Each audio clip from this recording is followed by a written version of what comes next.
ভাই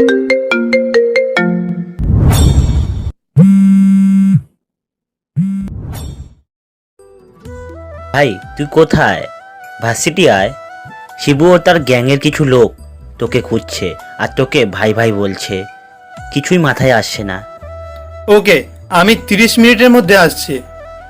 বলেই ফোনটা কেটে দেয় আর দীপিকাকে নিয়ে রওনা হয় ভার্সিটির উদ্দেশ্যে।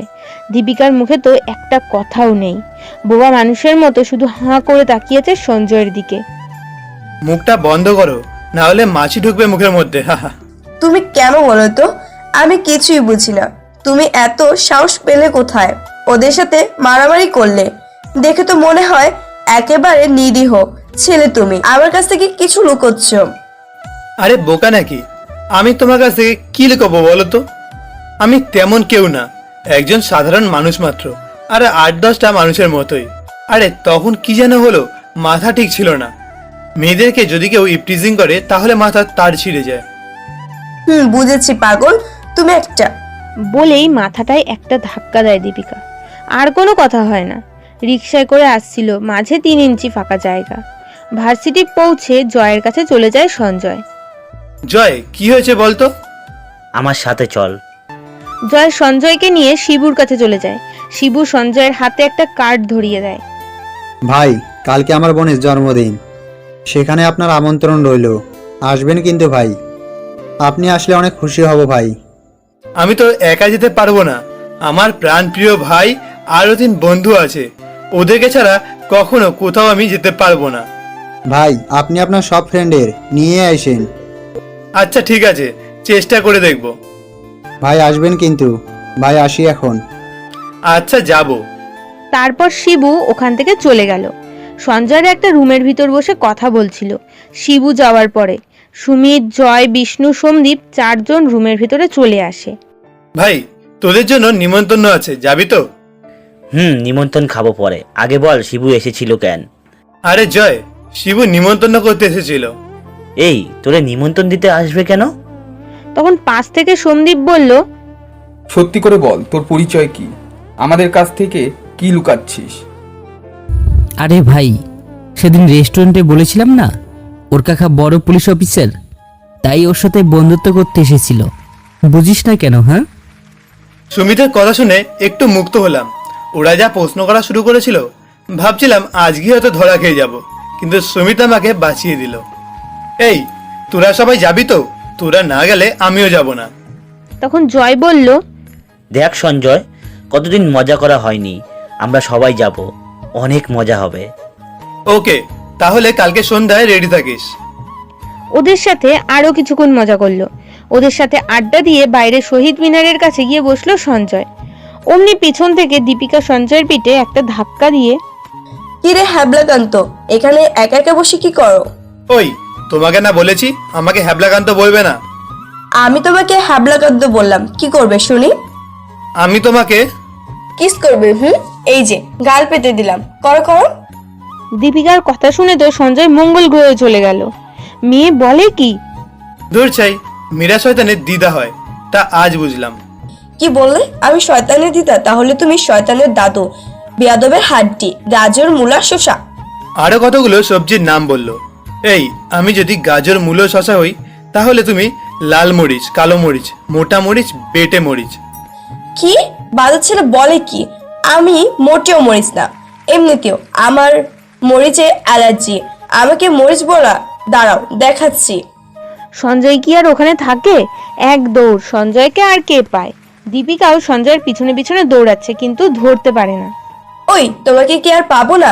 হাতের কাছে একবার এসো, তারপর দেখাচ্ছি মজা। আজকে তো আর পাবে না, আর কালকে ভার্সিটি বন্ধ থাকবে। বাচ্চা ছেলেদের মতো ভেঙচি কেটে ভার্সিটি থেকে বেরিয়ে সুমিতকে ফোন দেয়। হ্যাঁ সঞ্জয় বল। আমি বাড়ি চলে যাচ্ছি। আচ্ছা যা, আমরাও একটু পরেই যাব। ওকে বলে বাড়ি চলে আসে সঞ্জয়। বাড়ি এসে ফ্রেশ হয়ে একটু ফেসবুকে ঢুকলো। ঢুকেই দীপিকার আইডি সঞ্জয়ের টাইম লাইনে ভাসছে। একটু ওর প্রোফাইল দেখছে। ওর ছবিগুলো দেখতে দেখতে ঘুমের দেশে পাড়ি দিল সঞ্জয়। আমার একটাই সমস্যা, ফেসবুকে ঢোকা অবস্থায় ঘুমিয়ে পড়ি। প্রতিদিনের মতোই বিকেলে ঘুম থেকে উঠে কিছু খেয়ে হয়তো গল্প পড়ি, না হলে ছাদে যাই। তেমনি আজও ছাদে চলে গেলাম। কতগুলো বাচ্চা ওপাশের ছাদে ঘুড়ি উড়াচ্ছিল আর আমি দেখছি। ঘুড়ি উড়ানো একসময় আমার অনেক প্রিয় ছিল, এখন আর ভালো লাগে না। সন্ধ্যা হয়ে গেল, ঘরে চলে আসি। সময় কোথা দিয়ে গেল কিছুই বুঝতে পারছি না। সকাল গড়িয়ে বিকেল হয়ে গেল। সময় হয়ে যাচ্ছে অনুষ্ঠানে যাওয়ার। সবার প্রথমে গিফট কিনবে, তারপর যাবে। তাই আমার বন্ধুরা যে যার মতো করে গিফট কিনলো। আমি জানিলাম তা শুধু জানি আমি, ওরা কি নিয়েছে কিছুই বলেনি।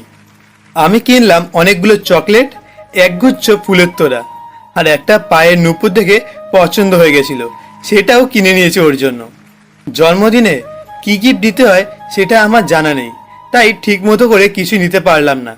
ওই দোকানটায় আরও একটা পায়ের নুপুর পছন্দ হয়েছে, তখনই দীপিকার কথা মনে পড়ে গেল, তাই ওইটাও কিনে নিয়েছি দীপিকার জন্য। মামা কত হলো? এই 900 আর এটা 750, মানে হলো 1650। সঞ্জয় দোকান থেকে বেরিয়ে সময় মতো অনুষ্ঠানে পৌঁছে যায়। শিবু তো সঞ্জয়কে দেখে মহা খুশি। এর কারণটা হয়তো এখনো বুঝতে পারছে না সঞ্জয়। শিবু সঞ্জয়কে ওর পরিবারের সাথে পরিচয় করিয়ে দেয় আর সবাইকে বলে সঞ্জয় ওর ফ্রেন্ড।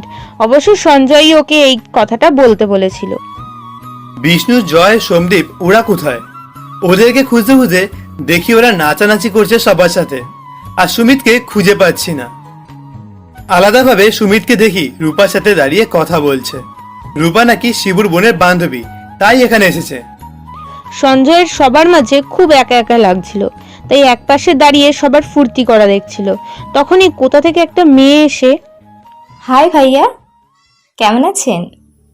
হ্যালো বোন, আমি তো আপনাকে চিনতে পারছি না। আপনি আমাকে চিনবেন না, আমি আপনার জুনিয়র। ও আচ্ছা। মেয়েটা নিজে এসেই হেসে হেসে কথা বলছে। সঞ্জয় আর কি করবে, তখন সঞ্জয়ও একটু একটু কথা বলছিল। তখনই কে যেন সঞ্জয়ের জামা ধরে টেনে নিয়ে যাচ্ছে। মানুষটা পিছনে তাকায়, কিছুই দেখতে পাচ্ছে না। একেবারে বাড়ির ছাদে নিয়ে সঞ্জয়কে ছেড়ে দিল। সঞ্জয় ওর দিকে তাকাতেই সঞ্জয়ের চোখ কপালে। তুমি এইখানে কিভাবে? কেন আমি থাকতে পারবো না? কোথায় লেখা আছে আমার বান্ধবীর জন্মদিনে আমি আসবো না তো কে আসবে? ও, তোমার বান্ধবী হয়? হ্যাঁ, ছোটবেলা থেকে আমার ওর সাথে চলাফেরা। ও ভালো। বলে চুপি চুপি পালিয়ে আসতে চেয়েছিল সঞ্জয়, কিন্তু পারলো কোথায়? পিছন দিয়ে টেনে ধরেছে দীপিকা। ওই হারামি, যাও কোথায়? তোমাকে না বলছি মেয়েদের কাছ থেকে দূরে থাকবে, তারপরও এত হেসে হেসে কথা বলার কি আছে? আজকে তোমার অবস্থা খারাপ করব। বলেই ছাদের মধ্যে ধাক্কা দিয়ে ফ্লোরে বসিয়ে রাখে সঞ্জয়কে। সঞ্জয়ও নিরীহ ছেলের মতো বসে আছে, আর দীপিকা সঞ্জয়ের পিঠের ওপর বসে পড়েছে। এই এই কি করছো? ব্যথা পাবো তো। ভালো করেছি, আর এটাই তোমার শাস্তি। প্লিজ, ব্যথা পাচ্ছি। লক্ষ্মী বন্ধুটা, এবারের মতো মাফ করে দাও। মাফ করতে পারি একটা শর্তে। বলো কি শর্ত? খাবারের সময় হয়ে এসেছে, তোমার হাত দিয়ে আমাকে খাইয়ে দিতে হবে। কি? আমি পারবো না। তাহলে সারা রাত এমন ভাবে এখানে বসে থাকো, যদি একটু নড়াচড়া করো তাহলে তোমার মাথার চুল কেটে হাতে ধরে দিব। এই, তুমি আমার চুলের পিছনে লেগে আছো কেন? আর তোমাকে খাইয়ে দিলে লোকেরা কি বলবে? লোকে যাই বলুক, আমি ভয় পাই না। লোকের কথায় কান দিবে কেন? আর এখানে যারা আসে তারা সবাই ফ্রেন্ড, কেউ কিছু বলবে না। যদি রাজি থাকো তাহলে হাত ধরো, না হয় বসে থাকো।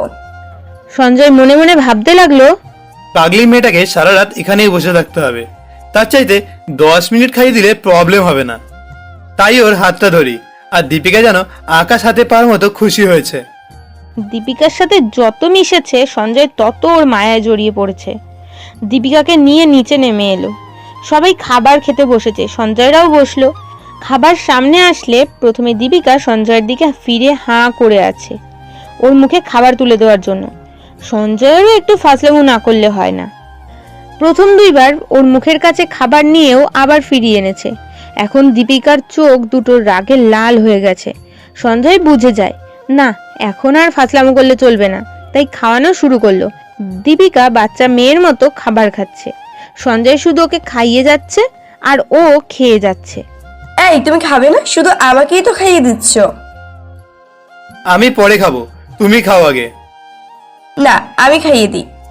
এই, তুমি পাগল হয়েছো? তোমাকে কত ভয়ে খাইয়ে দিচ্ছি, আর যদি তুমি আমাকে খাইয়ে দাও তাহলে আমি শেষ, তাই কোনো অপশন নেই, তুমি খাও। দীপিকার চোখ দেখে বোঝা যাচ্ছে দীপিকা কিছু একটা করবে। দীপিকার খাওয়া শেষ প্রায়। শেষবার যখন ওর মুখে খাবার দিল তখনই হাতে কামড়। আউচ! এক চিৎকারে সব মানুষ একত্র হয়ে গেল।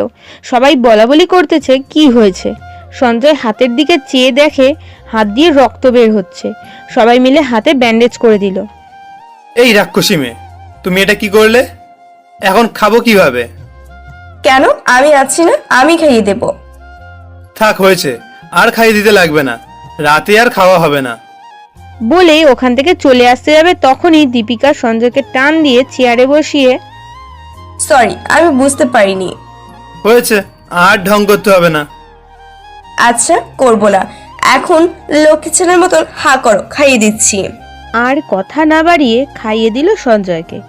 রাতটা ভালোই কাটলো, শুধু হাতে ব্যথা ফেল সঞ্জয় দীপিকার জন্য। সঞ্জয়ের দিনগুলো ভালোই কেটে গেল, প্রায় 10 মাস। প্রতিটা দিন দীপিকা আর সঞ্জয়ের মধ্যে ঝগড়া হতো, মাঝে মাঝে মারতো। ওর যখন ইচ্ছা সঞ্জয়ের সাথে ক্লাস ফাঁকি দিয়ে ঘুরতে হতো। রাতে যখন তখন ফোন করে বিরক্ত করত।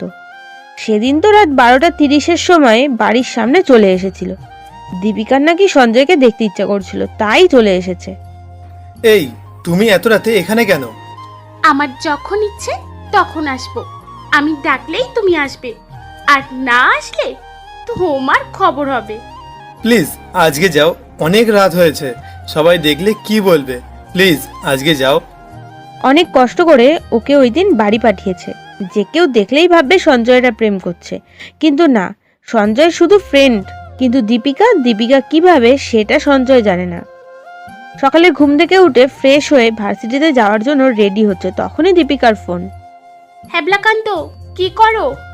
এই তো রেডি হলাম, ভার্সিটি যাব। যাবার পথে আমায় নিয়ে যাও।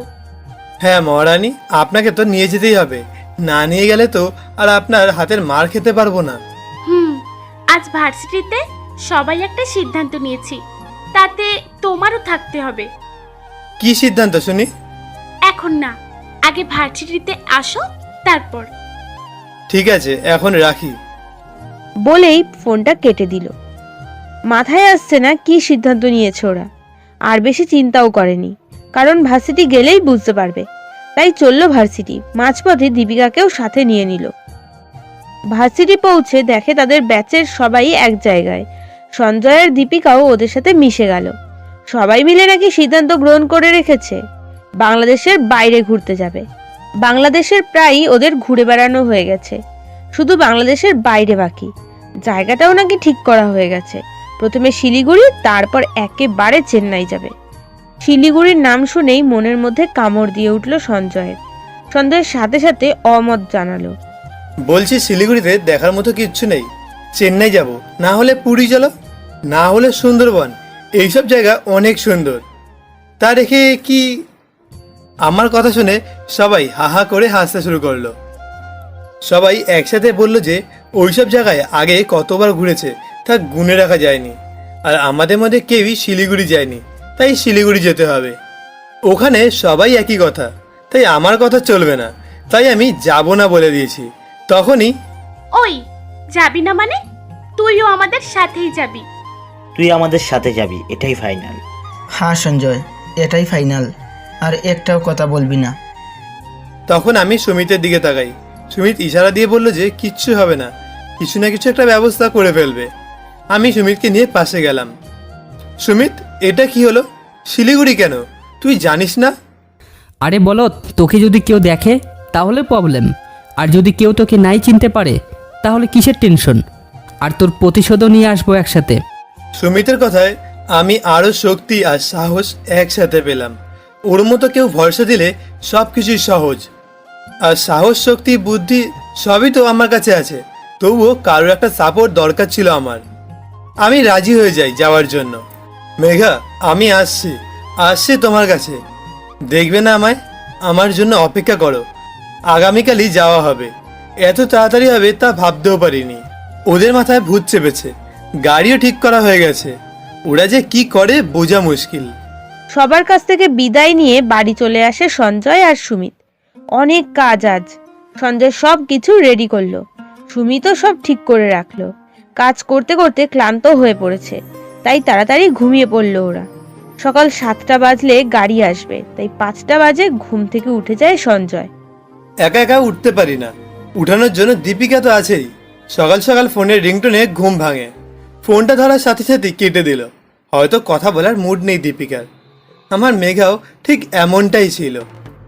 আমিও কিছু বললাম না, ফ্রেশ হয়ে নাস্তা করলাম। সুমিতের মা আমাদের আগেই উঠে নাস্তা রেডি করে রেখেছে। আরও কিছু কাজ করতে করতে 6:20 বাজে। এবার বিদায়ের পালা। আমার হয়তো এটাই শেষ দেখা, এরপরে দেখা হতেও পারে নাও হতে পারে। আন্টির কাছ থেকে বিদায় নেব। আন্টিকে প্রণাম করলাম। আন্টি, আপনাকে হয়তো অনেক জ্বালিয়েছি, ভুল হলে ক্ষমা করে দেবেন। আরে পাগল, মার কাছে কি কেউ ক্ষমা চায়? পাগল ছেলে, তোমাকে তো আমি সুমিতের মতোই দেখেছি। মায়ের কাছে ছেলেদের কখনো কোনো ভুলই মনে থাকে না, সব কিছু ক্ষমা করে দেয়। বাবা, তুমি নিজের খেয়াল রাখবে। কলকাতা আসলে আমাদের বাসায় উঠবে আগে। আর তুমি যেখানে থাকো আশীর্বাদ করি, ভালো থেকো। তোমার মনের সব আশা যেন পূরণ হয়। হ্যাঁ আন্টি, আসবো। আন্টি, আপনার ভালোবাসা কখনোই ভুলবো না। সেগুলো ভেবেও চোখের কোণে 2 ফোঁটা জল চলে আসে। আন্টির কাছ থেকে বিদায় নিয়ে সঞ্জয় সুমিত পৌঁছে যায় গাড়ির কাছে। সুমিত গাড়িতে উঠেই রূপার পাশের সিটটা দখল করেছে, আর সঞ্জয় পুরো খুঁজে শুধু দীপিকার পাশের সিটটাই পেল। আর কোনো সিট ছিল না। দীপিকা ছিল একেবারে শান্ত, কোনো কথা বলছিল না। সঞ্জয় মনে মনে ভাবছে, বুঝে গেছি সমুদ্রে ঝড় ওঠার আগে শান্ত কেন থাকে। না জানি আমার কপালে কি দুঃখ আছে আজ। চুপি চুপি ওর পাশে বসলো সঞ্জয়। দীপিকা সঞ্জয়ের দিকে একবার তাকিয়ে আবার জানলার বাইরে তাকিয়ে আছে। এতক্ষণে গাড়ি ছেড়ে দিয়েছে। দীপিকা আনমনা হয়ে বাইরেই তাকিয়ে আছে। দীপিকা, কি হয়েছে? কিছু বলছো না যে? আমি কি বলবো? আমার কিচ্ছু বলার নেই। কেন, কি হয়েছে তোমার? আমি কে? আমার সাথে এত কথা কিসের শুনি? জান, আপনি আপনার ভাব নিয়ে থাকেন। আরে কি বলছো? তুমি আমার ফ্রেন্ড না? আর আমার ওপরে এত রাগ করলে কেন শুনি? কাল তো সব ঠিক ছিল। ওই স্যামরা, বেশি কথা বলবি না। বেশি বকবক করলে জানলা দিয়ে ফুটবলের মতো লাঠি দিয়ে বাইরে ফেলে দেব। এই, ভয় দেখাবে না। আমি কিন্তু তোমার কথাগুলোতে ভয় পাই না, যদিও কখনো করে না, তারপরেও কেমন যেন আলাদা ভয় কাজ করে। বলো, আমার ভুলটা কোথায়? ওই হারামি, তোকে কাল দুপুর থেকে রাত পর্যন্ত কতবার ফোন করেছি, ফোন ধরিসনি কেন? ভাবলাম কাজে ব্যস্ত তাই ফোন রিসিভ করনি।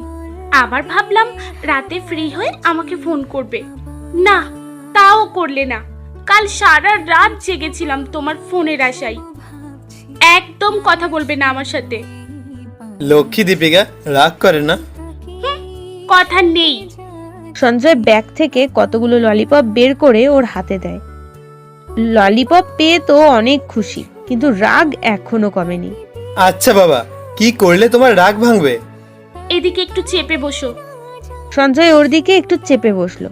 তখনই দীপিকা সঞ্জয়ের কাঁধে মাথা রেখে ঘুমিয়ে পড়েছে। সঞ্জয় আর কিছু বলতে পারল না, ও ঘুমাচ্ছে তাই। ওর চুলগুলো বাতাসে উড়ে ওর মুখের ওপর পড়ছে, আর সঞ্জয়ের মনের মধ্যে ওর জন্য কেমন যেন হচ্ছে। তারপরও দীপিকার এলো চুলগুলো গুছিয়ে কানের ফাঁকে গুজে দিচ্ছে। ওর ঘুমন্ত চেহারার দিকে তাকিয়ে থাকতে থাকতে কখন যে ঘুমিয়ে পড়ল সঞ্জয় খেয়ালই করেনি। ওর মাথা সঞ্জয়ের ঘাড়ে, আর সঞ্জয় ওর মাথার সাথে মিশে ঘুমিয়ে পড়েছে। যখন ঘুম ভাঙে তখন নিজের মাথা দীপিকার কোলে দেখতে পেল, আর সাথে সাথে লাফ দিয়ে উঠল সঞ্জয়। সরি দীপিকা, আমি ইচ্ছা করে করিনি। কখন যে ঘুমিয়ে পড়েছি তা জানিই না। সরি কেন? একটা ভুল হয়ে গেছে, তাতে কি আর? আমার তাতে ভালোই লেগেছিল। না থাক, কিছু খেয়েছো? না, একদম সকালে হালকা নাস্তা করেছিলাম। তখন দীপিকা তার ব্যাগ দিয়ে একটা প্যাকেট বিস্কুট বের করে দীপিকা অর্ধেক খেলো আর আমি অর্ধেক খেলাম। গাড়ি চলছে তার আপন গতিতে। বেশি সময় লাগবে না, হয়তো 2-3 ঘন্টা সময় লাগবে। দীপিকা তাকিয়ে বাইরের দৃশ্য দেখছে, আমি দেখছি দীপিকাকে। না, দীপিকাকে না, দীপিকার মাঝে মেঘাকে। মেঘা হলে কত কথাই না বলতো, এখন একটু সময়ও থামতো না, সারাক্ষণ বক বক করে যেত। তার জন্য কত যে বকা দিয়েছি মেঘাকে তার হিসাব নেই। তারপরেও শুধু বলেই যেত। বেশি কিছু বললে গাল ফুলিয়ে বসে থাকতো, সেটা আবার বিরক্তি হয়ে যেতাম। তাতেও বকা দিতাম, কথা বলে না কেন। বকা দেওয়ার মাঝে মেঘা হয়তো ভালোবাসা খুঁজে নিত। একটা পাগলি ছিল, ভালোবাসার পাগলি। এই সঞ্জয়, ওঠো, আমরা পৌঁছে গেছি। হ্যাঁ এই তো, আবার ঘুমিয়ে পড়েছিলাম। ঘড়ির দিকে তাকিয়ে দেখলো মাত্র 11টা বাজে। এখন সবাই গাড়ি থেকে নামছে আর সঞ্জয়ও নামছে, কিন্তু মুখে একটা রুমাল পেঁচানো, যাতে কেউ না চিনতে পারে। সবাই সবার মতো করে ঘুরে বেড়াচ্ছে। সুমিত, আমি একটু পাশেই আছি, যখন খাবারের সময় হবে তখন ফোন করিস। আচ্ছা ঠিক আছে, দূরে কোথাও যাস না, সাবধানে থাকিস। না রে, বেশি দূরে যাব না, কাছেই রেল লাইন আছে, সেখানে যাব। আমার প্রিয় জায়গা রেল লাইন, অনেকদিন হলো রেল লাইনে হাঁটিনি। বলেই সুমিতের কাছে চলে আসলো রেল লাইনে। অপরূপ সেই দৃশ্য। রেল লাইনে বসেছিল দুপুর 2টা পর্যন্ত। মোবাইল সাইলেন্ট মোডে ছিল বলে মেঘের ফোন দেওয়া বুঝতে পারেনি সঞ্জয়, তাই তাড়াতাড়ি করে চলে গেল সবার কাছে। সঞ্জয় যাওয়া মাত্রই দীপিকার রেগে আগুন। ওই, তোমার ব্যাপারটা কি শুনি? ফোন রিসিভ করনি কেন? বুঝতে পারিনি তুমি ফোন করেছো, মোবাইলটা সাইলেন্ট ছিল। জানো কত টেনশন হচ্ছিল আমার, খুঁজতে খুঁজতে পাগল হয়ে গেছি। এই তোমরা খাবার খেতে চলো। সুমিতের ডাকে সবাই খাবার খেতে চলে গেল। মুখে তখনও রুমাল বাঁধা। অনেকেই অনেক প্রশ্ন করছিল। সঞ্জয়ের উত্তর একটাই ছিল, গ্রামের ধুলোতে তার অ্যালার্জি আছে, শরীর খারাপ করে। তাই কেউ দ্বিতীয় প্রশ্ন করেনি। হোটেলের মধ্যে খাওয়ার সময় রুমালটা খোলার সাথে সাথে ওয়েটারটা বলে উঠল, সঞ্জয় ভাই আপনি? আমি নিজের চোখকে বিশ্বাস করতে পারছি না। হ্যাঁ আমি। ওর নাম ছিল হিমেল। কলকাতায় থাকতে সঞ্জয়দের কলেজের ক্যান্টিনে কাজ করত।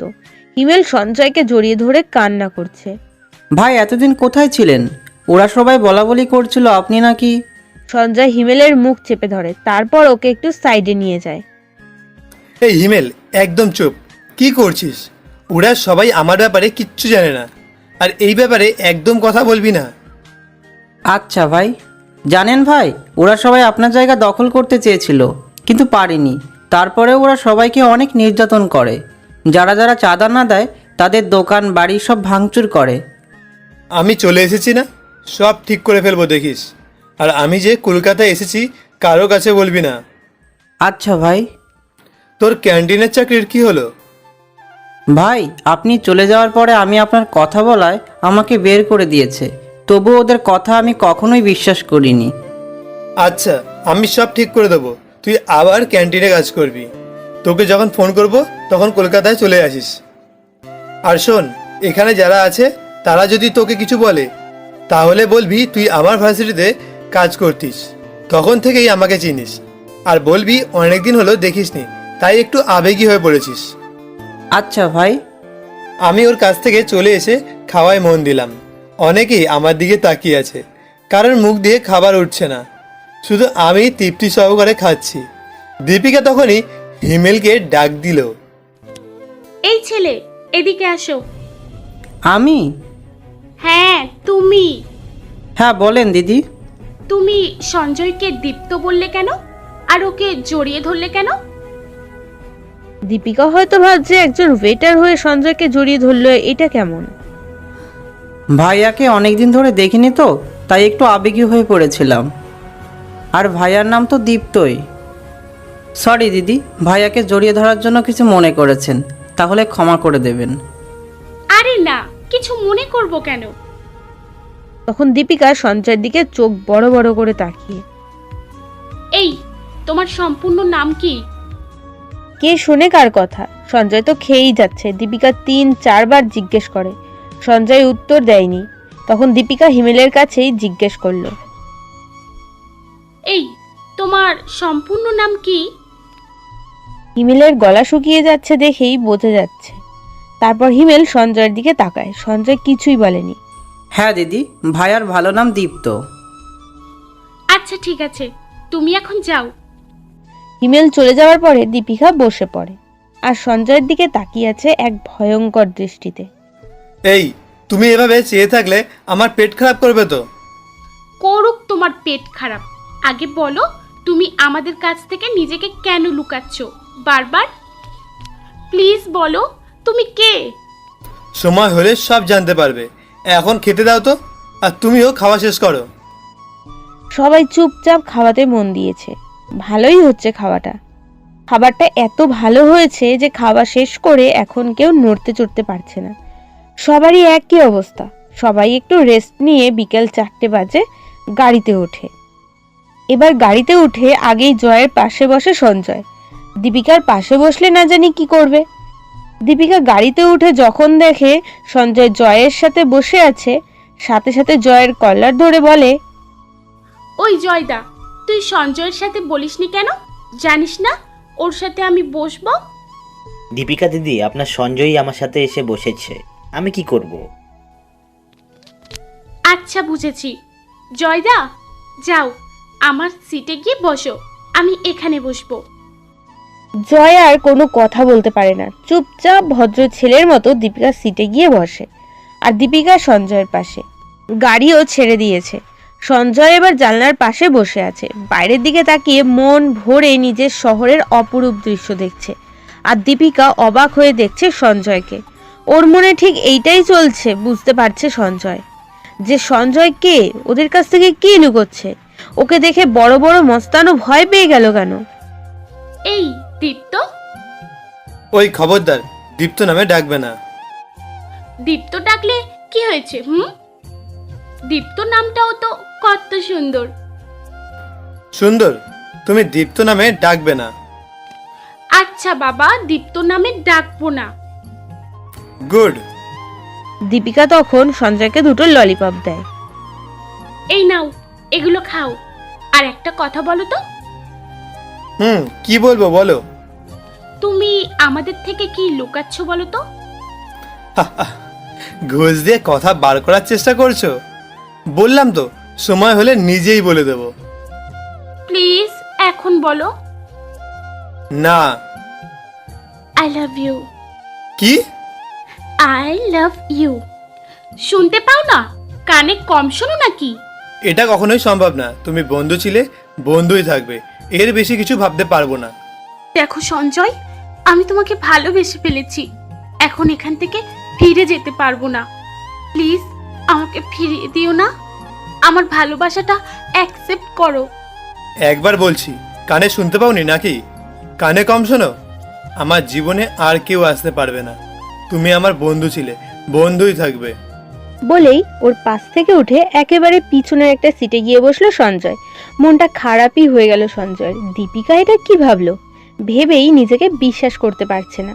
তখনই ফোনে একটা মেসেজ আসে। চেক করে দেখে দীপিকার মেসেজ। আচ্ছা বাবা, আমি না হয় তোমাকে ভালোবাসি, তুমি তো আমাকে বন্ধু ভাবো, তাতেই হবে। তাই বলে পেছনে গিয়ে বসতে হবে না, এখনই আমার পাশে এসে বসবে। আর না হলে সবাইকে বলবো তুমি আমার সাথে প্রেম করে এখন ধোঁকা দিচ্ছ। আর সবাই কিন্তু আমার কথাই বিশ্বাস করবে।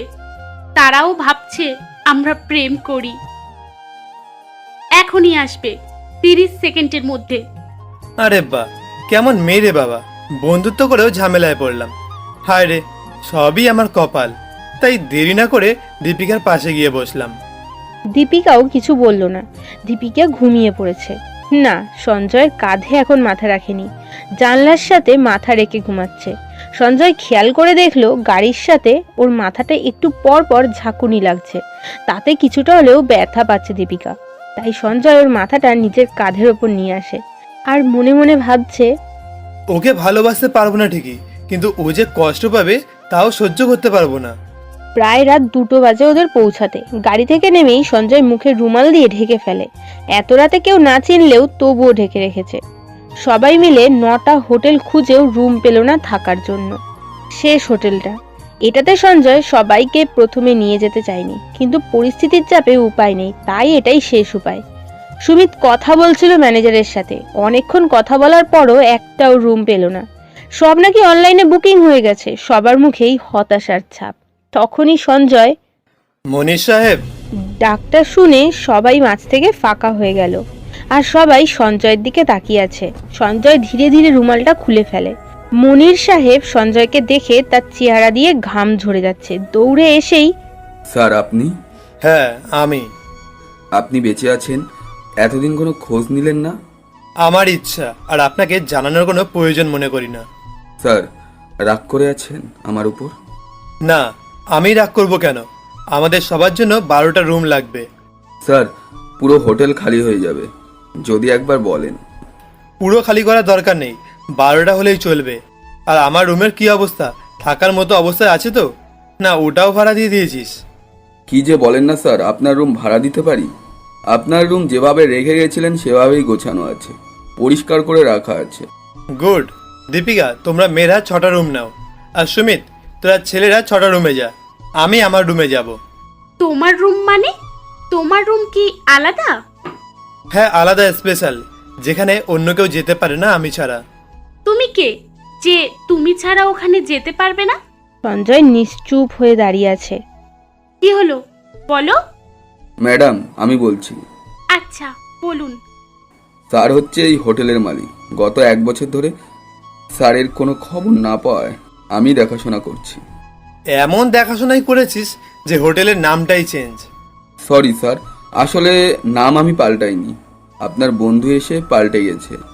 ওই বিশ্বাসঘাতকগুলো এসেছিল? হ্যাঁ স্যার, ওরাই এসব করেছে। আমি যখন জিজ্ঞেস করলাম আপনি কোথায়, ওরা বলল আপনি নাকি মারা গেছেন, তাই আর বাধা দেইনি আর কি। খাবার হোটেল খোলা আছে? হ্যাঁ স্যার, খাবার রুমে পাঠিয়ে দেবো। না থাক, আমরা সবাই এসেই খাবো। সবাইকে রুমে যেতে বলে সঞ্জয়। সবাই চলে গেলেও সুমিত সঞ্জয়কে ডেকে বলল, ভাই আমি আর রূপা এক জায়গায় থাকবো, প্লিজ ভাই একটু ম্যানেজ কর। কি, তোদের বিয়ে হয়েছে নাকি? তোরা একসাথে থাকবি? বিয়ের আগে এসব ভালো না। ভাই এই নাবালক শিশুটার সাথে এরকম করতে পারবি? শোন, আমি তোর ভালোর জন্যই বলছি, আর যদি তোকে আর রূপাকে একটা রুমে থাকতে দেই তাহলে অনেকেই অনেক কথা বলবে, আর তার থেকে তুই জয়দের সাথে গিয়ে ঘুমা হারামি। ভাই তুই আমার কথা রাখলি না। না রাখবো না, এখন রুমে গিয়ে ফ্রেশ হয়ে নিচে আয়, খেতে যাব। যে যার রুমে চলে যাচ্ছে। সঞ্জয়ও সঞ্জয়ের রুমে। এই মেয়েটাকে নিয়ে কোথায় যাব বলতে পারি না। দীপিকা আমার রুমের সামনের রুমটাই বেছে নিয়েছে, আর বেছে নেবে নাই বা কেন? ওই রুমের সামনে বারান্দা থেকেই সমুদ্র দেখা যায়। বারান্দায় গেলে মন ভালো করা বাতাস, যে কেউ রুম পছন্দ করে ফেলবে। আমি আমার রুমে ঢুকতেই সামনে টাঙানো মেঘার ছবি, সাথে ঝুলানো মেঘার পছন্দের গিফটটা। শেষবার যখন প্রিন্সেপ ঘাটে এসেছিলাম তখন সাথে নিয়ে এসেছিলাম। এখান থেকে তো বাসায় যেতে পারিনি, তাই এগুলোকে এখানেই রেখে গেছি। রুমের প্রতিটা জিনিসপত্রে মেঘার স্মৃতি রয়েছে। ফ্রেশ হয়ে মেঘার দেওয়া টি শার্টটা পরে গিটারটা নিয়ে নিচে যাই। ধীরে ধীরে সবাই নিচে চলে আসে। কিছুক্ষণ পরে দীপিকাও চলে আসে। দীপিকা মনে হয় আমাকে আবার নতুন করে দেখছে, সেই রকমই তাকিয়েছিল, ঠিক মেঘার মতো। আসল কথা হচ্ছে এই টি শার্টটা পরলে মেঘা যেভাবে তাকিয়ে থাকতো ঠিক সেইভাবেই দীপিকাও তাকিয়ে আছে। মাঝে মাঝে আমি তো ভুলেই যাই এটা দীপিকা নাকি মেঘা। সবাইকে নিয়ে হোটেলে চলে যাই খাওয়া দাওয়ার জন্য। খাওয়া দাওয়া শেষ করে, এই সুমিত বাইরে যাবি সমুদ্র দেখতে? এত রাতে দেখেছিস? রাত কত বাজে? 2:30 বাজে। আরে তাতে কি, রাতের সমুদ্র দেখতে একটা আলাদাই মজা আছে। গান শোনাবি? তাহলে যাব। আরে পাগল, গান না গাইলে গিটার নিলাম কিসের জন্য? ভাই রূপাকে নিয়ে চলি, গভীর রাতে নাকি সমুদ্রের পাড়ে হেভি রোমান্টিক হয়। রোমান্টিক হয় খুব। মেঘাকে নিয়ে যে কত রাত সমুদ্রের পাড়ে ছিলাম খেয়ালই নেই। আচ্ছা নিয়ে চল। আমিও যাব রাতের সমুদ্র দেখতে। দীপিকা, তোমার যাওয়ার দরকার নেই, তুমি ঘুমাও, অনেক ক্লান্ত তুমি। ভাইয়া দীপিকা যদি না যেতে পারে তাহলে আমিও যাব না। এই খাইছে রে, রূপাও দীপিকার পক্ষ নিল, নিশ্চয়ই এবার সুমিতও বলবে। ভাবতে না ভাবতেই সুমিত, ভাই ওরে নিয়ে চল, একটু তো সমুদ্রই তো দেখবো। না ও যাবে না। তখনই দীপিকা আমার চুলগুলো ধরে। কি বললি হারামি? আমাকে নিয়ে যাবি না মানে? দীপিকা আমার চুল ধরেছে দেখে মনীষ সাহেব বলে উঠল, আরে মেঘ বৌদি, আপনিও বসে আছেন? এতক্ষণ তো খেয়ালই করলাম না। ও মেঘা না, ও দীপিকা। একেবারেই মেঘার মতো চেহারা, কিন্তু পাগলি একটা। ওই আমি পাগলি হলে তুই পাগল। এখন চল সমুদ্র দেখব। আমি আর কিছু না বলে সমুদ্রের তীরে নিয়ে যাই। বালুর ওপরে বসে পড়েছি। আর একটা দীর্ঘশ্বাস নিয়ে বলছি, অনেক দিন পর নিজের এলাকার মাটিতে আমি। তারপরে রুমাল ছিল মুখে, হোটেলে খাওয়ার সময় তো ছিল মুখে রুমাল। আমি, দীপিকা, সুমিত আর রূপা, এই 4 জন বসে আছি। সুমিত রূপার হাত ধরে আছে আর দীপিকা আমার দিকে তাকিয়ে। আজ কেমন যেন লজ্জা করছে গান করতে। তারপরেও গিটারটায় সুর তুলি আর মৃদু সুরে গাইছি। গানটা খুব ভালো পারি না, তাই খুব কষ্টেই গানটা শেষ করলাম। তারপরে কিছু গান করি, সুমিতও কিছুক্ষণ গান করলো, আড্ডা দিয়ে হোটেলে এসে যাই। তারপরে যে যার রুমে গিয়ে শুয়ে পড়লাম। আমি বিছানায় ঘুমিয়ে পড়লাম। হঠাৎই আমার রুমে কারোর আশা শব্দ পেলাম। আমিও একটু সাবধান হয়ে গেলাম। একটু পরেই কোনো একটা মানুষ এসেই আমার ওপরে ছুরি নিয়ে হামলা করে। আমি সাথে সাথে ওর হাতটা ধরে ফেলি আর হাতের কাছে টেবিলের ওপরে ছুরিটা হাতে নিয়েই ওই লোকটার গলায় ধরি। পা দিয়েই লাইটের সুইচটা টিপে দেই আর আলো জ্বলে ওঠে। তুই মনির, তুই আমাকে মারতে এসেছিস? তোর সাহস তো দেখে আমি অবাক হচ্ছি। ভাই আমাকে মাফ করে দেন ভাই, ভুল করে ফেলেছি, এবারের মতন মাফ করে দেন ভাই, আপনার পায়ে পড়ি, আমার 2টা সন্তান না খেয়ে মরবে ভাই। আমাকে খুন করতে আসলি, আবার এখন ক্ষমা চাইছিস? ভালো। ভাই বুঝতে পারিনি কি করব তখন। আচ্ছা বল, আমাকে মারতে আসার কি কারণ? ভাই আপনি মরে যাওয়ার খবর শুনে হোটেলটা আমার নামে করে নিয়েছি। আজ যখন আপনি আসলেন মনের মতো ভয় ঢুকে গেছিল। যদি জানতে পারেন তাহলে তো তখন আমাকে কি করতেন সেটা ভেবে আপনাকে খুন করতে এসেছিলাম। তুই তো জানিস দীপ্তকে খুন করা এত সহজ না। কতবার চেষ্টা করেছে তুইও তো দেখেছিস। তারপরেও তুই আমার এখানে আসার খবর আর কাকে কাকে তুই জানিয়েছিস?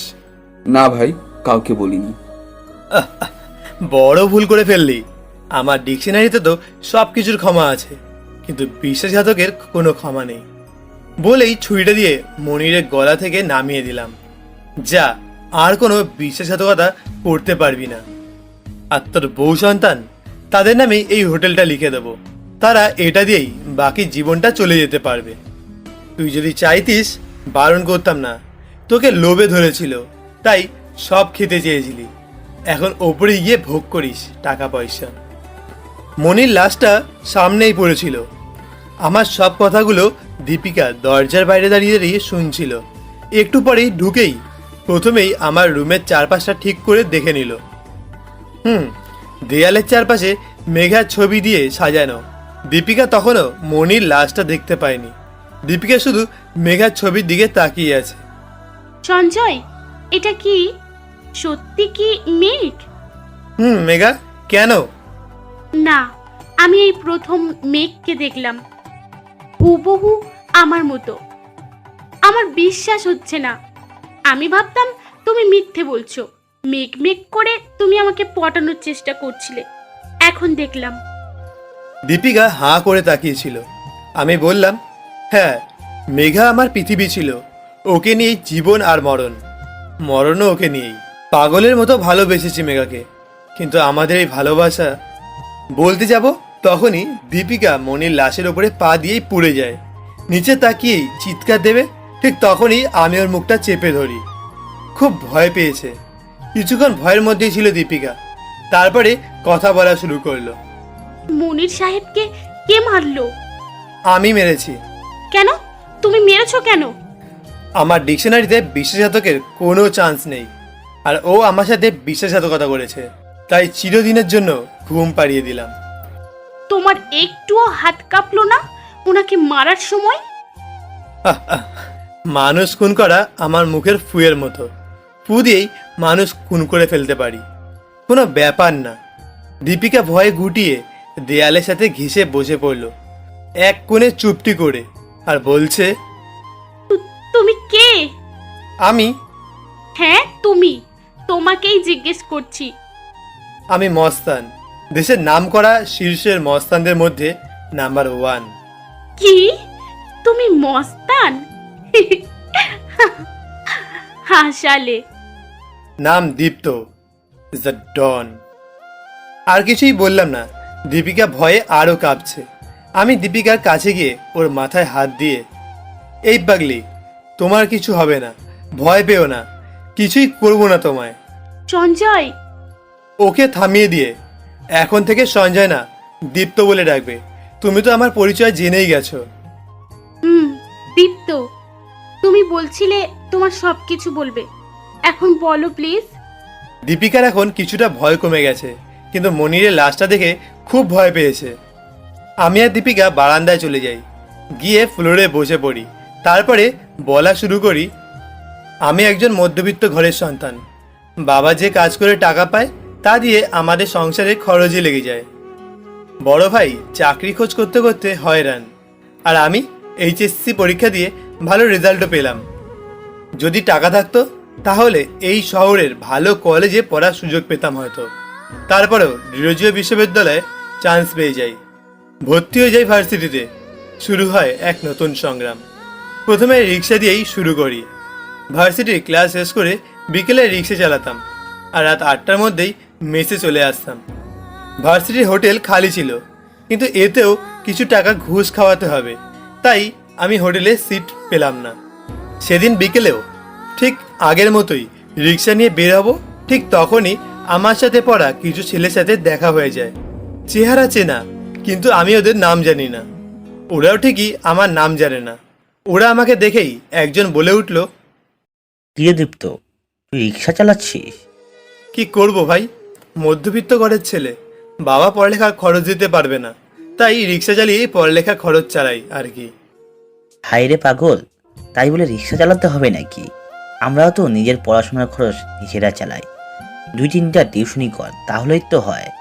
শুধু প্রথম মাসের খরচ দিতে একটু কষ্ট হবে, তারপরও এত কষ্ট করতে হবে না। ভাই, টিউশনি কোথায় পাবো? আমি তো এখানে কাউকেই চিনি না। ও এই ব্যাপার, আমরা তোরে 3টা টিউশনি জোগাড় করে দিব, ঠিক আছে? তুই আজ থেকে রিক্সা চালানো বন্ধ করে দে।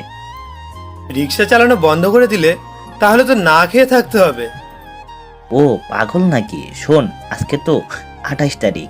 তুই যেখানে থাকিস সেখান থেকে সোজা আমাদের সাথে চলে আয়। যতদিন টিউশনি না করিয়ে টাকা না পাস, ততদিন আমাদের সাথে খাওয়া দাওয়া থাকা সব আমরাই দেখব। ভাই, আমার জন্য তোমরা এত কিছু করবে? আরে বিপদে যদি বন্ধুর পাশে না দাঁড়াতে পারি তাহলে কেমন বন্ধু হব? ভাই, একটা কথা, আসলে আমার তো আপনাদের নামটাই জানা হয়নি, তাহলে কিভাবে বন্ধু? নাম না হয় এখন জেনে নিবি। তখন তারা একে একে নাম বলছিল। আমি শাবলু। আমি হলাম আনিক। আর আমি রাজু। হাই, আমি সবুজ। তাদের সাথে হাত মিলিয়ে পরিচয় হই। তারা তখনই রিক্সাটা আবার গ্যারেজে ফেরত দিয়ে আসে, আর অনেক বলে, ভাই, আজ যাবি না কাল সকালে যাবি? তোমরা যা ভালো মনে করো। তাহলে এখনই তোর মেসে চল, এখনই তোকে নিয়ে যাব। ওদের কথা আমার মোটেও ভালো লাগছে না। কি না কি করে বসে, কিছুই তো ঠিক নেই। কথায় আছে না, অতি ভক্তির চোরের লক্ষণ। আমি তাদের সেটাই ভাবছি। মেসে পৌঁছে কয়েকবার না করেছিলাম, কিন্তু কে শোনে কার কথা? কি আর করব, প্রথমে যখন রাজি হয়েছি এখন তো যেতেই হবে। ওদের ওখানে পৌঁছে আমি তো অবাক। অনেক সুন্দর রুমটা। ওরা 4 জনই থাকে এই রুমে। প্রথমে কেউ এসেই এটাকে মেস বলবে না, দেখে মনে হয় পরিবার সহ কেউ এখানে থাকে। এত সুন্দর করে সাজানো, 3টে রুম, একটা কিচেন, প্রতিটা রুমেই ওয়াশরুম। প্রথমে একটু ভয়ে ছিলাম, কত টাকা ভাড়া দিতে হবে। আমি জানি তুই এত বড় বাড়ি দেখে ভাবছিস কত ভাড়া লাগবে। আরে ভাবিস না, এটা আমার এক চাচার বাড়ি। তারা বাইরে থাকার কারণে আমরা এখানেই থাকি, তাই এত পরিষ্কার পরিচ্ছন্ন রাখা। চল ঘরে চল। ওরা 4 জন 2টো রুম নেয়, আর আমাকে একটা রুম ছেড়ে দেয়। প্রথম আমার কাছে সব স্বপ্নের মতো লাগছিল। এটাই বাস্তব। 1 তারিখের মধ্যেই 2টো টিউশনই পেয়ে যাই। টিউশন দুটোই নিজেই খুঁজে নিয়েছি। তারপরেও ওরাও খুবই সাহায্য করেছে আমাকে। প্রতিদিন সন্ধ্যায় টিউশনি করিয়ে বাড়ি এসে রাতের রান্না আমাকেই করতে হতো, তাতেও শান্তি। সেদিন ভার্সিটি যাওয়ার পথে দেখা হয় মেঘার সাথে। একটা দুর্ঘটনা ভাবি। মেঘা যখন গাড়ি নিয়ে যাচ্ছিল তখন ওর গাড়ির চাকা কাদায় পড়ে যায়, আর আমার জামা ভিজে যায়। আর কিছু বলার সাথে সাথেই গাড়িটা সামনে গিয়ে থেমে যায়। সেখান থেকে নেমে এলো মেঘা। ওকে দেখার পর পুরো পৃথিবী থমকে গেছিল, আমিও থমকে গেছি। সরি, আমি বুঝতে পারিনি, সরি। মেঘা এসে আমার কাছে সরি বলছে, কিন্তু তখন কিছুই মুখ দিয়ে বেরোচ্ছে না আমার। কিছু না বলে ওখান থেকে বাসায় এসে কাপড় চেঞ্জ করে আবার ভার্সিটিতে পৌঁছে যাই। ভার্সিটি পৌঁছাতেই পড়ি এক মহা ঝামেলায়, বড় ভাইদের চোখে পড়ে যাই। ওই ছেলে এদিকে আয়। হ্যাঁ ভাই, আমাকে ডাকছেন? হ্যাঁ তোকে। বড় ভাইরা বসে আছে দেখছিস না, আমাদের সামনে দিয়ে মাথা নিচু করে যেতে হয় জানিস না? সরি ভাই। প্রথমে যখন ভুল করেছিস তখন তার শাস্তি তো পেতেই হবে। কেন ভাই, শাস্তি কেন? ভাই আমি তো সরি বললাম। তোর সরির এখন যা, ওই যে মেয়েটা দাঁড়িয়ে আছে তাকে গিয়ে প্রপোজ করে আয়। আমাকে কিছু ফুল ধরিয়ে দিল বড় ভাইগুলো। তখন নিজেকে একেবারে নিরীহ মনে হচ্ছে।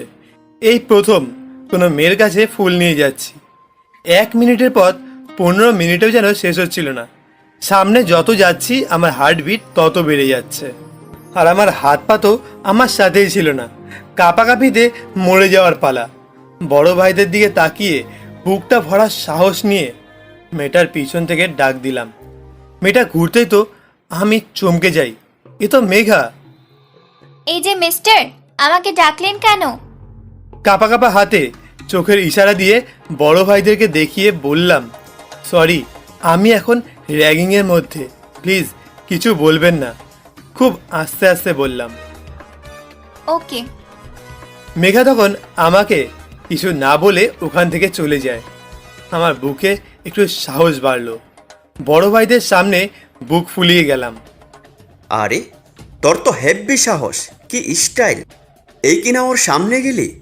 আজ পর্যন্ত ওই মেয়ের সামনে যে ছেলে ফুল নিয়ে গিয়েছে সে আর পা দিয়ে হাঁটতে পারেনি 3 দিন, আর গাল তো 7 দিনেও দেখার মতো ছিল না। আমি মনে মনে বলি, কত সাহসী! যদি আমার সাথে থাকতি তাহলে বুঝতি। ভয়ে গলাটা শুকিয়ে গেছিল। তখন বড় ভাই আবার বলা শুরু করলো, শোন, আজ থেকে তুই আমাদের ছোট ভাই, তোর সাহস থেকে আমরা মুগ্ধ। তাই আজ থেকে তোকে যদি কেউ ডিস্টার্ব করে তাহলে আমাকে বলবি। আচ্ছা ভাই, ভাই ক্লাসের সময় হয়ে যাচ্ছে, আমি এখন ক্লাসে যাই। বলেই ভাইদের কাছ থেকে বিদায় নিলাম। খুব তাড়া ছিল আর সময়ও কম ছিল, তাই দৌড়ে সিঁড়ি দিয়ে উঠছি। ঠিক সেই সময় কারোর সাথে ধাক্কা লাগে, দুজনেই পড়ে যাই। পড়ে গিয়ে যতটা ব্যথা না পেয়েছি তার চাইতেও মনের ভিতরে ভয় পেয়েছি। তা আবার মেয়ের সাথে ধাক্কা, নিশ্চয়ই কতগুলো কথা শুনতে হবে এখন আমাকে। আমি ওখানেই বসে রইলাম। মেয়েটা উঠে আমার দিকে তাকাতেই আমি আরও চমকে যাই, কারণ মেয়েটা ছিল মেঘা। বড় ভাইয়া যে অনুযায়ী বর্ণনা দিয়েছিল মেঘার, আজ নিশ্চয়ই আমাকে হাসপাতালে ভর্তি হতে হবে। কিন্তু চমকে যাই, বিষয়টা হলো মেঘা আমাকে কিছুই বলেনি। সরি, আমি বুঝতে পারিনি, সময় কম ছিল, তাই তাড়াতাড়ি করায় ধাক্কা লেগেছে। আমার তো একেবারে ফুল অজ্ঞান হওয়ার পালা। সরি, আমিও খেয়াল করিনি। হ্যাঁ, মেঘা সরি বলছে? আয় হায়, তাহলে মেয়ে যেমনই হোক, মেয়ে ভালো বুঝে গেছি, অন্য সব মেয়ের থেকে ভালো। কানা লুলা ক্যারেক্টারলেস মেয়ে দেখলেই গায়ে ধাক্কা দিতে ইচ্ছা করে। এইসব নিশ্চয়ই বলতো। যাক, বেঁচে গেছি তাহলে। সরি বলার দরকার নেই, দোষ তো আমারও ছিল। বলেই আমি ওখান থেকে চলে আসলাম। আজ ভাবতে পারছি না একদিনেই এতবার মেঘার সাথে দেখা হচ্ছে কেন। ভার্সিটির প্রায় 3 মাস হতে চলেছে, কিন্তু এতদিনেই একটা মেয়ের সাথেও কথা বলা তো দূরের কথা, তাদের দিকে তাকাইও নি। প্রথম দিন সবাই সবার নাম বলছিল, তখনই শুনে রেখেছিলাম মেঘাকে। সেই দিনই ক্লাসে ঢোকার সময় হাঁপাতে হাঁপাতে দুজনেই ক্লাসে চলে যাই। এত লেট হলো কেন? আমরা দুজনেই চুপ। ওকে যাও, বেঞ্চে গিয়ে বসো, নেক্সট দিন যেন লেট না হয়। দুজনকেই স্যারের কাছে বকা শুনতে হয়। স্যার আমাদের বকা দেয়, আর ক্লাসে সবাই একটু একটু মুচকি মুচকি হাসছে। এটা হলো মানুষের অভ্যাস, অন্যের কিছু একটা বলেই সবাই হাসতে লাগে। আরে ভাই, তখন তো না হয় চুপচাপ বসে থাকলেই পারতিস, তা না, তোদের তো হাসা লাগবেই। যাই হোক, তারপরে ক্লাসে মন দিলাম। ক্লাসে ভালো ছাত্র হিসাবে স্যারদের মন অল্পতেই জয় করে ফেলেছিলাম। আমাদের এই ব্যাচে একমাত্র আমি আর মেঘাই স্কলারশিপ পেয়েছিলাম। তার জন্য স্যার আমাদের দিকে একটু বেশি গুরুত্ব দিত। ক্লাস শেষ করে সেই পরিচিত বটগাছের নিচে গিয়ে বসলাম আমি। তখনই মেঘা আমার কাছে আসে। এই যে মিস্টার হাদারাম। কি? আমি হাদারাম?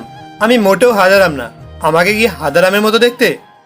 না, তোমাকে তো হাদারামের চাইতেও বেশি দেখায়। ভাবছিলাম হাবলাকান্ত বলবো, কিন্তু সেটা বেশি হয়ে যাবে, তাই হাদারাম। এই যে মিস, আমি মোটেও হ্যাবলাকান্ত না আর হাদারামও না। আমার একটা সুন্দর নাম আছে, দীপ্ত। এসব যে সুন্দর নাম নিয়ে। আপনি জানেন এই নামের ওপরে কত মেয়ে ক্রাশ খেয়েছে? মনে করবেন না আমার ওপরে ক্রাশ খেয়েছে, ক্রাশ খেয়েছে আমার এই নামের ওপরে। গাধার মতো নাম, তার উপর নাকি ক্রাশ খায়। দেখুন, আর যা কিছুই বলেন না কেন, আমার নাম নিয়ে কোনো কথা বলবেন না। আরে বাবা, বই গেছে তোমার নাম নিয়ে কথা বলতে। ওই, আপনার সমস্যা কি? এখানে ঝগড়া করার মুড নিয়ে এসেছেন নাকি? আর যদি ঝগড়া করার মুড থাকে তাহলে অন্য জায়গায় গিয়ে ঝগড়া করেন, এখানে ঝগড়া অ্যালাউড না। ওই, তোমার সমস্যা কি বলো তো? ঝগড়া আমি করছি না তুমি? সে কখন থেকে বকবক করেই যাচ্ছ। আর ঝগড়া করার মুড থাকলে সেদিন সকালে যখন ফুল দিয়ে আসলে তখনই মেরে ভূত বানিয়ে দিতাম, কিন্তু দিইনি। সেটাও কথা।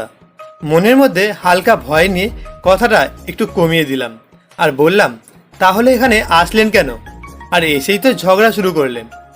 দেখো, আমার ঝগড়া করার একদম মুড ছিল না। 3 বার তোমাকে সরে বসতে বলেছি, তুমি সরছিলেই না, তাই ঝগড়া করতে হলো। ওই পাশে তো কত জায়গা, তো এখানেই বসতে হবে? ওইদিকে গিয়ে বসুন। ওই ছ্যামড়া, তোকে সরতে বলেছি, তুই সরবি। এত প্যাক প্যাক করছিস কেন? সর। বাবা, মেয়ে তো রেগে পুরো আগুন হয়ে গেছে। এখানে বসে থাকা মনে হচ্ছে নিজের ওপরেই বিপদ ডেকে আনা, তাই চোখের পলকেই ওখান থেকে উধাও হয়ে যাই, একেবারে এলিয়ানের মতো। নিজের চোখে কখনো এলিয়ান দেখিনি। শুনেছি এলিয়ানরা নাকি মুহূর্তের মধ্যেই গায়েব হয়ে যেতে পারে, তাই বললাম। নিজের চোখে কখনোই এলিয়ান দেখিনি, কার্টুন মুভিতে দেখেছিলাম আর কি। মাঝে মাঝে ভাবি এলিয়ান হলে কতই না ভালো হতো, চুটকি বাজাতেই সব ক্লিয়ার। মাঝে মাঝে তো আমি কল্পনাও করি আমি এলিয়ান। আরও 2টো ক্লাস থাকার জন্য বাসায় যেতে পারিনি। ক্লাস 2 অপেক্ষায় থাকতে থাকতে পেট বাবাজির খিদে পেয়ে গেছে। তখন সবুজের কাছ থেকে কিছু টাকা চেয়ে নেই। খিদে পাওয়ার জন্য আমি সব কিছু করতে পারি। আরে লজ্জা একটু কম ছিল তখন। একটা কথা আছে, বাস্তবতার কাছে কল্পনা এবং খিদের কাছে সৌন্দর্য কিছুই টিকে থাকতে পারে না। দীপ্ত ওর কাছ দিয়ে টাকা নিয়ে কিছু খেয়ে পেট ঠান্ডা করলো। এখন একটু শান্তিই লাগছে। ওর টাকার বিনিময়ে ওর দুপুরের খাবার দীপ্তকে বানিয়ে দিতে হবে, এতেই নাকি ওর টাকা পরিশোধ হয়ে যাবে। ক্লাস শেষ করে দীপ্ত মানে বর্তমানের মাফিয়া সঞ্জয় বাড়ি এসে পড়ে। বাড়ি এসে রান্না করে খাওয়া দাওয়া করে একটা ছোট্ট ঘুম দিল। বিকেলে ছাত্রীর ফোনে ঘুম ভাঙলো। হ্যালো স্যার, কোথায় আপনি? তাড়াতাড়ি আসেন, আপনাকে নিয়ে এক জায়গায় যাব। আমি তো ঘুমাচ্ছি। দূর, আপনাকে নিয়ে আর পারলামই না, কখন যে বড় হবেন। আচ্ছা, আমার বাচ্চাটা 5 মিনিট ওয়েট করো, 10 মিনিটে আসছে। স্যার, মনে রাখবেন বাবা মা আর ভাইয়া বাড়িতে নেই কিন্তু। হ্যাঁ হ্যাঁ, চকলেট নিয়ে আসবো বুড়িটার জন্য। আরে না, একটা কাজ করে দিতে হবে। আচ্ছা, সব কাজই করে দেবো। এই তো আমার স্যার, চলে আসেন তাড়াতাড়ি। বলেই ফোনটা কেটে দিল। বুড়িটা পুরোই পাগল। পাগলি। ঘুম থেকে উঠে একটু ফ্রেশ হয়ে সঞ্জয় পড়াতে যাচ্ছে। বেশি সময় লাগে না যেতে ওদের বাড়ি, মাত্র 15 মিনিট লাগে হেঁটে গেলে। রাস্তার পাশ থেকে একটা দোকান থেকে ওর জন্য 5 টাকার একটা ললিপপ কিনে নিল সঞ্জয়। ওদের বাসায় পৌঁছে কলিং বেল বাজাতেই মীরার দরজা খুলে দিল। ও বলা হয়নি, মীরা হলো সঞ্জয়ের ছাত্রীর নাম, মাত্র 3য় শ্রেণীতে পড়ে, কিন্তু কথাবার্তা একদম পাকা বুড়ি। তাই সঞ্জয় ওকে খুব আদরও করে, একদম নিজের মেয়ের মতো করে। স্যার স্যার, এসেছো? হ্যাঁ এসেছি। আমার পুচকি পাগলিটা আমাকে ডেকেছে, আর আমি না এসে থাকতে পারি? আচ্ছা চলো রুমে চলো, তোমাকে অনেক কথা বলবো। আচ্ছা, কি কথা মা বলো। না, এখানে বলবো না, দেয়ালেরও কান আছে, কেউ যদি শুনে ফেলে তাহলে আমি শেষ। আচ্ছা, রুমে চলো। ওই দাঁড়াও। আবার কি হলো? আমার চকলেট কই? তোমাকে না বলেছি চকলেট নিয়ে আসতে? আছে আমার মা, আছে, এই নাও। পকেট থেকে চকলেটটা বার করে ওর হাতে দিল। মীরা আজ খুব খুশি, হাত ধরে ওর রুমে নিয়ে যাচ্ছে। আর দীপ্ত মানে সঞ্জয় মনে মনে ভাবছে, ও যখন আমার হাত ধরে রুমে নিয়ে যায়, মনে পড়ে যায় ছোটবেলার কথা। মাও আমার হাত ধরে কতই না হাঁটিয়েছে, আমি মায়ের সাথে হেঁটেছি। খুব আবেগী হয়ে যায় সঞ্জয়। ওর রুমে গিয়েই পড়াতে বসে যায়। বাবু, তুমি আমাকে আজ তাড়াতাড়ি আসতে বললে কেন? কি কথা বলবে বলছিলে না? স্যার, বলবো কথাটা? হ্যাঁ বলো। আমার না লজ্জা লাগছে। ইস, ঢং দেখাতে হবে না, বলো। আমি তোমার স্যার না, সব বলতে পারো, আমি কিচ্ছু বলবো না। পাশের বাসার মাহিন আমাকে বিকেলে ব্যালকনিতে থাকতে বলেছে। যদি বিকেলে না থাকি তাহলে কাল স্কুলে যাবে না। আর মাহিন স্কুলে না গেলে আমার স্কুলে মনই বসে না। দীপ্ত তো মীরার কথা শুনে পুরোই অবাক। কোনো কথা বেরোচ্ছিল না দীপ্তর মুখ দিয়ে, শুধু ভাবছে, আমি এত বড় হয়ে গেলাম, এখনো একটা মেয়ের দিকে তাকাতে পারি না। আর আজকালকার এই ছোট ছোট বাচ্চারা প্রেম করে বেড়াচ্ছে। আমার তো এখন কচু গাছে ফাঁসি দেওয়া উচিত। কোনোভাবে মীরাকে পড়ানো শেষ করলো। স্যার, এখন তো চলে যাবে তাই না? হ্যাঁ চলে যাব, কিন্তু এই বড় পাগলিটাকে আরো পড়াতে ইচ্ছা করছে। ওই খবরদার, যদি আর 10 মিনিট এখানে থাকো আমি ব্যালকনিতে যাব। আচ্ছা, আমার পাকা বুড়িটা আমাকে তাড়িয়ে দিচ্ছে। ওকে, আমি চলে যাচ্ছি। ওই কোথায় যাও? দাঁড়াও, তোমাকে একটা জিনিস দিব। ওর ব্যাগ থেকে অনেকগুলো ললিপপ বের করে আমাকে দেয়। আমি জানি তুমি ললিপপ খাও, তাই বাবাকে বলে অনেকগুলো আনিয়েছি। সেখান থেকে কিছু তোমাকে দিয়ে দিলাম। তাহলে আমাকে চকলেট আনতে বললে কেন? আমি তো বাচ্চা মানুষ, টাকা নেই আমার কাছে। তারপরেও আমার এই পাকা বুড়িটার জন্য মাত্র একটা ললিপপ নিয়ে আসি।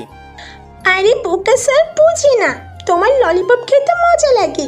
তুমি যা আনো আমার কাছে ভালো লাগে, তাই তোমাকে আনতে বলি। যাও, আর আনতে বলবো না। আমার ছোট্ট মাটা রাগ করেছে। আচ্ছা বাবা, আর বলবো না। তোমার জন্য যখন যা চাইবে তাই নিয়ে আসবো।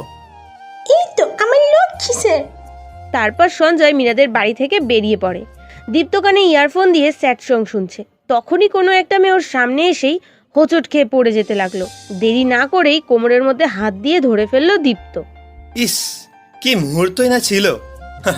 কিন্তু আমি অন্যদিকে তাকিয়েছিলাম। মেয়েটাকে ঠিক করে দাঁড় করিয়ে, সরি, আমার আপনার কোমরে হাত দেওয়া ঠিক হয়নি, আর উপায়ও ছিল না, একটু দেরি হলেই পড়ে যেতেন। নিচের দিকে তাকিয়ে কথাগুলো বলে ওখান থেকে দ্রুত চলে আসলো। মেয়েটা কয়েকবার ডাকও দিচ্ছিল, কিন্তু তাকালো না দীপ্ত। কিন্তু একটা কথা মাথায় ঢুকছে না দীপ্তর। আমাকে হাদরাম বলে ডাকছিল কেন? তাহলে কি মেয়েটা আমাকে চিনতো নাকি? না, এখন এসব চিন্তা বাদ দিয়ে বাসায় গিয়ে ফ্রেশ হয়ে ভার্সিটিতে যাওয়ার জন্য রেডি হলাম। সকালে খাবারটা রাজু বানিয়েছে, তো পেটের মধ্যে ঢুকছিল না। তারপরেও পেটে দিয়ে খেতে হলো। খেয়ে চলে যাই ভার্সিটিতে। একটু খেয়াল করে দেখলাম মেঘা আজকে আসেনি। আমি ক্লাস শেষ করে বটগাছের নিচে বসতে গেলাম, কিন্তু মাঝপথেই দুটো গ্রুপের ছেলের মধ্যে মারামারি শুরু হয়ে যায়। আমি তাদের মাঝে পড়ে গেলাম, নিজেকে কন্ট্রোল করতে পারিনি। কে যেন এসেই সঞ্জয়ের মাথায় একটা আঘাত করে। তারপর কি হয়েছে সঞ্জয়ের জানা নেই। যখন চোখ খুলল তখন নিজেকে হাসপাতালের বেডে আবিষ্কার করে। সঞ্জয় আরও চমকিয়ে যায়, কারণ সঞ্জয়ের হাত ধরে মেঘা বসে আছে। সঞ্জয় একটু নড়তেই মেঘা লাফিয়ে ওঠে। মেঘার দিকে তাকিয়ে, আপনি এখানে? মেঘার মুখ দিয়ে কোনো কথা বের হচ্ছে না। পাশে থাকা ডাক্তার বলে উঠল, ইনি আপনাকে হাসপাতালে নিয়ে এসেছে আর সবসময় সেবা করেছে। আপনার মাথা দিয়ে প্রচুর পরিমাণে রক্তক্ষরণ হয়েছিল, তাই আপনার অনেক রক্ত লেগেছে, আর সেই রক্ত মেঘ দিয়েছে। আর কিছু বলল না। ডাক্তার চলে গেল। তখন দীপ্ত খেয়াল করলো মেঘা ওর দিকে তাকিয়ে আছে। ওর ওই মায়াবী চেহারা, ওর দিকে তাকানো সঞ্জয়কে কেমন যেন আকৃষ্ট করে তুলছিল। আর মনের মধ্যে কিছু প্রশ্ন ঘুরঘুর করছে। মেঘা কেন আমাকে হাসপাতালে নিয়ে আসলো? ওখানে তো আমার আরও বন্ধুরা ছিল। ও কেন? ও নিজের রক্ত দিয়ে আমার জীবন বাঁচালো। মেঘা কিছুক্ষণ তাকিয়ে থেকে ওখান থেকে চলে যায়। সঞ্জয়কে হয়তো 2 দিন হাসপাতালে ভর্তি থাকতে হবে, তাই কিচ্ছু করার নেই। শুয়ে শুয়ে ভাবছে, সাবুল, অনিক, রাজু, সবুজ, এরা আমাকে একবারও দেখতে আসলো না। হয়তো ওদেরও কোনো প্রবলেম হয়েছে, তাই হয়তো আসতে পারেনি। আর কিছু না ভেবে আবার শুয়ে পড়ল। ঘুম ভাঙে রাত 8টা বাজে কারোর ডাকে। কে? আপনি এখানে এত রাতে? তাতে কি আসতে বারণ নাকি? আর এত রাত কোথায়? সবে মাত্র 8টা বাজে। হুম। খাওয়া হয়েছে? না, খাওয়া হয়নি, একটু পরে খেয়ে নেব। হয়েছে, আর বলতে হবে না। আমি জানি তোমার বন্ধুরা কেউ আসেনি আর তোমার কাছে টাকাও নেই।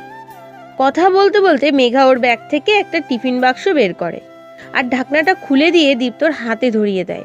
নাও, এগুলো খেয়ে নাও। দীপ্তর শরীর থেকে অনেক রক্তক্ষরণ প্লাস সারাদিন ঘুমে থাকার কারণে শরীরের শক্তি পাচ্ছিল না। মেঘা তা বুঝতে পেরে যায় আর নিজে হাতে করে দীপ্তকে খাইয়ে দিল। মেঘা, আমি কি আপনাকে তুমি করে বলতে পারি? হ্যাঁ অবশ্যই, আমরা তো সমবয়সী। আর অন্য একটা বিষয় তা পরে বলবো, এখন না। আগে সুস্থ হও।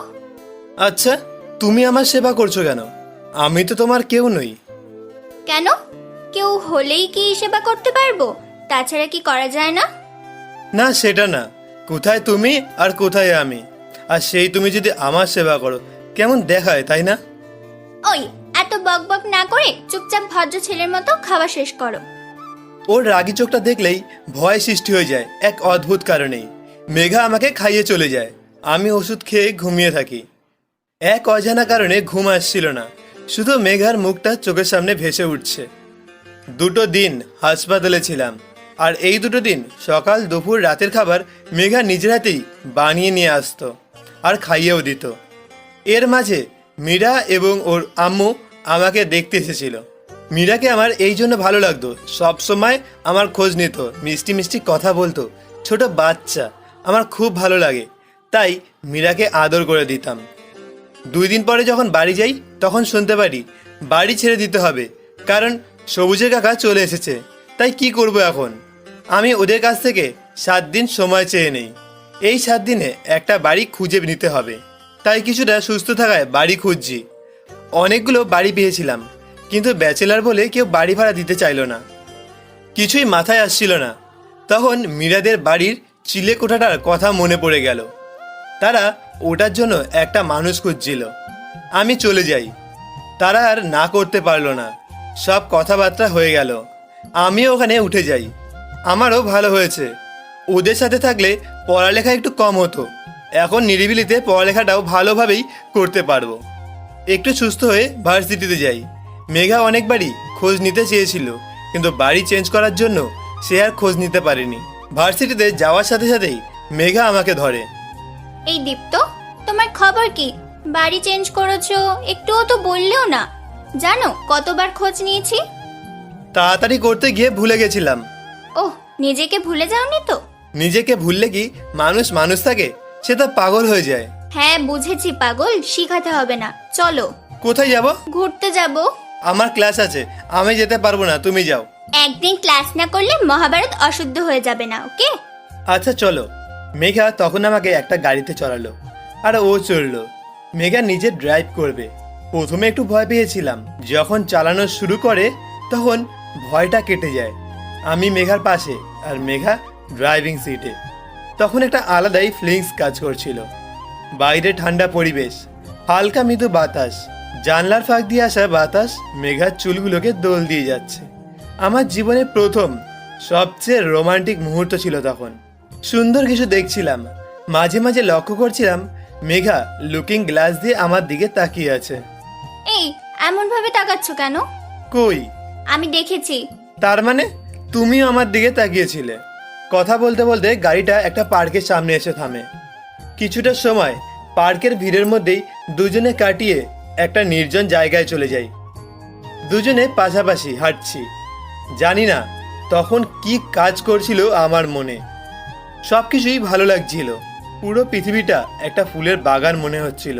যেদিকে তাকাই সেদিকেই ভালো লাগে। চোখ দুটো মেঘার চুলের মাঝে আটকে যায়। হাওয়ার সাথে উড়ছে ওর চুলগুলো, আর আমার হৃদয়ের মাঝে কিছু কিছু অনুভূতি হচ্ছে, কিছু আবেগ, কিছু ভালো লাগার সৃষ্টি হচ্ছে। এইভাবে কি দেখো? তোমার ওই চুলগুলো বাতাসে উড়ছে, যদি সারা জীবন দেখতে পেতাম। ইস, শখ কত! এই তোমার চুলগুলোকে বারণ করো, এভাবে যেন না ওড়ে। আমি বারণ করব কেন? তখন আমি ওর চুলগুলোকে ওর কানের ফাঁকে গুঁজে দেই। হাতের স্পর্শে মেঘা কেমন যেন শিউরে ওঠে। মুহূর্তের মধ্যেই হাতটা সরিয়ে ফেলি।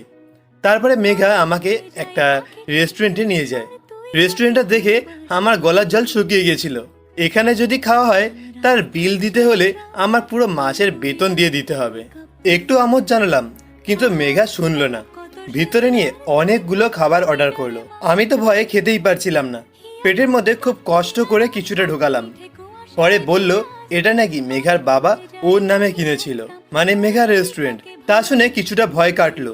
যদি বিলটা আমাকে দিতে হতো তাহলে সারা মাস না খেয়ে থাকতে হতো। ঘোরাফেরা খাওয়া দাওয়ার পর দুজনেই দুজনের বাড়ি চলে গেলাম। চিলেকোঠায় ফিরে একটু নিরিবিলিতে শান্তিতে ঘুম দিলাম। ঘুম থেকে উঠে মীরাকে আবার পড়াতে যেতে হবে, তাই ফোনে অ্যালার্ম দিয়ে রেখেছিলাম। ঘুমিয়ে পড়েছি। মনে হলো কিছুক্ষণ ঘুমিয়েছি, কিন্তু তখন প্রায় সময় হয়েছিল মীরাকে পড়ানোর। তখনই চিলেকোঠায় কে যেন এসে আমাকে ধাক্কা দিচ্ছে। এই পচা ছেলে, এখনো কেউ ঘুমায় নাকি? কে?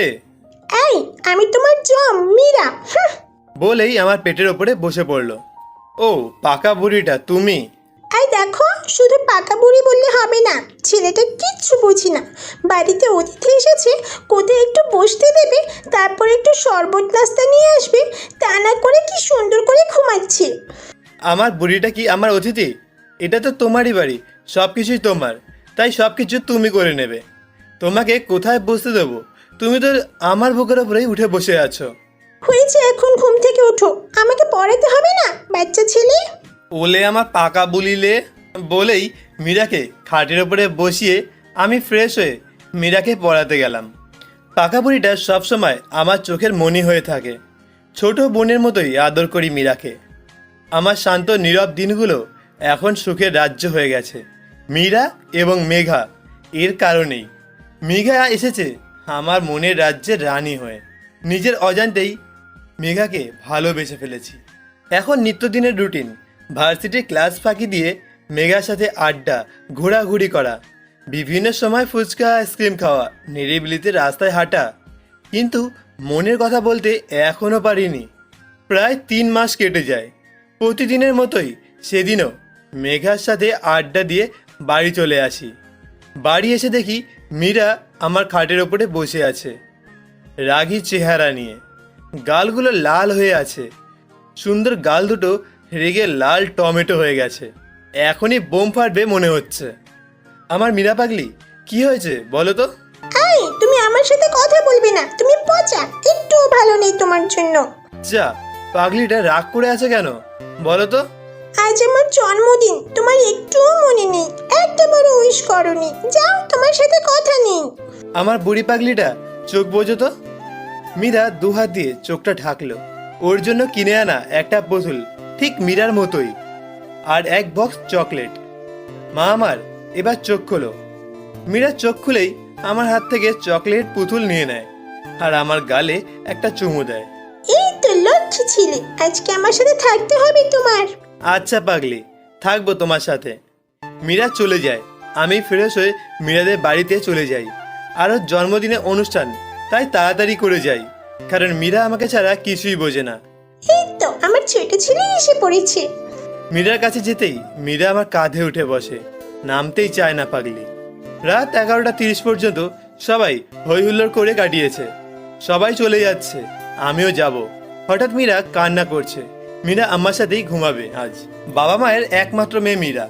ওর কান্না না সহ্য করতে পেরে আমার সাথেই পাঠিয়ে দিল মীরাকে। মীরা আমার কোলে উঠে শক্ত করে জড়িয়ে ধরে আছে, কোনোভাবেই ছাড়ানো যাচ্ছে না। আমি রুমে এসে বিছানা করে মীরাকে শুয়ে দিই। পাশে আমিও শুয়ে পড়ি। মীরা আমাকে জড়িয়ে ধরে ঘুমিয়ে পড়ে। মীরার ঘুমন্ত নিষ্পাপ চেহারা, ওর চোখ সবসময় আমার জন্য মায়া দেখছি। বড় ভাইয়া ভাবে আমাকে, আমিও আমার খুব প্রিয় ভেবে ফেলেছি মীরাকে। কখন যে ঘুমিয়ে পড়ি খেয়ালই নেই। সকালে ঘুম থেকে উঠে মীরাকে ওর বাড়িতে দিয়ে আসি। মীরা যাবে স্কুলে আর আমি যাব ভার্সিটি। ভার্সিটি পৌঁছে মেঘার সাথে আড্ডায় মেতে উঠি। তারপরে ক্লাস করে একটু বাইরে আসছি। মীরার মায়ের ফোন। হ্যালো দীপ্ত, মীরাকে মীরাকে জি আন্টি, মীরার কি হয়েছে? মীরাকে পাওয়া যাচ্ছে না কোথাও। ওর স্কুল ছুটি হওয়ার পর ওকে নিতে আসতে আমার 10 মিনিট দেরি হয়। আর এসে দেখি মীরা নেই। পুরো স্কুল বাইরে খুঁজেছি কিন্তু কোথাও পাইনি। হ্যালো বন্ধুরা, পরবর্তী পর্ব পেতে হলে অবশ্যই তাড়াতাড়ি করে কমেন্ট বক্সে যাও এবং ওখানে লিখে পাঠাও পর্ব 2, যাতে আমরা বুঝতে পারি তোমরা কতটা ইন্টারেস্টেড ভিডিওটার জন্য, আর আমরা তত তাড়াতাড়ি পরবর্তী পর্বটিকে পাবলিক করছি।